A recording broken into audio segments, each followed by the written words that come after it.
ವಿಟ್ಲದಲ್ಲಿ March 15ರಂದು ನಡೆಯಬೇಕಿದ್ದ ವಿರಾಟ್ ಹಿಂದೂ ಸಮಾಜೋತ್ಸವದಲ್ಲಿ ದಿಕ್ಸೂಚಿ ಭಾಷಣ ಮಾಡಲೆಂದು ಆಗಮಿಸಿರುವ ಭೋಪಾಲ್ ಕ್ಷೇತ್ರದ ಸಂಸದೆ ಸ್ವಾತಿ prajnasinghtakur ಅವರು ಶನಿವಾರ ನೆಹರು ನಗರದ ಬಳಿಯ ನೆಲಪಾಲ್ ಬಯಲು ಶ್ರೀ ಆಂಜನೇಯ ಕ್ಷೇತ್ರಕ್ಕೆ ಭೇಟಿ ನೀಡಿ ವಿಶೇಷ ಪೂಜೆಯನ್ನ ಸಲ್ಲಿಸಿದರು. ಮಾರ್ಚ್ 15ರಂದು ನಡೆಯಬೇಕಿದ್ದ ಹಿಂದೂ ಸಮಾಜೋತ್ಸವ ಕಾರ್ಯಕ್ರಮದಲ್ಲಿ ಪಾಲ್ಗೊಳ್ಳಲೆಂದು ಸಾಧ್ವಿ ಅವರು ಮುಂಚಿತವಾಗಿ ಶನಿವಾರವೇ ಪುತ್ತೂರಿಗೆ ಆಗಮಿಸಿದರು.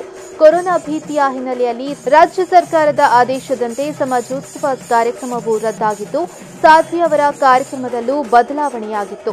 ಸಮಾಜೋತ್ಸವಕ್ಕೆಂದು ಆಗಮಿಸಿರುವ ಸಾಧ್ವಿ ಅವರು ಬಳಿಕ ನೆಲಪಾಲ್ ಬಯಲು ಶ್ರೀ ಆಂಜನೇಯ ಕ್ಷೇತ್ರಕ್ಕೆ ಭೇಟಿ ನೀಡಿದರು.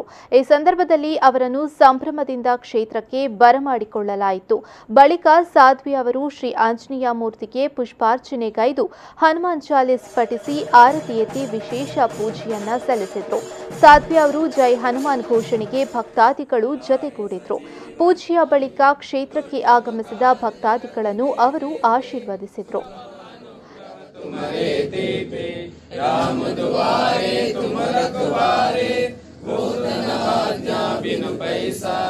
ಈ ಸಂದರ್ಭ ಬಜರಂಗ ದಳದ ಪ್ರಾಂತ ಸಂಯೋಜಕ ಮುರಳಿ ಕೃಷ್ಣ ಹಂಸತಡ್ಕ, ವಿಶ್ವ ಹಿಂದೂ ಪರಿಷತ್ನ ಪುತ್ತೂರು ಜಿಲ್ಲಾಧ್ಯಕ್ಷ ಡಾ ಕೃಷ್ಣ ಪ್ರಸನ್ನ, ಕಾರ್ಯದರ್ಶಿ ಸತೀಶ್ ಬಿಎಸ್, ಸೇವಾ ಮುಖಂಡ ನರಸಿಂಹ ಪೂಂಜಾ, ಪ್ರಖಂಡದ ಅಧ್ಯಕ್ಷ ಜನಾರ್ದನ ಬೆಟ್ಟ ಮತ್ತಿತರರು ಭಾಗವಹಿಸಿದರು.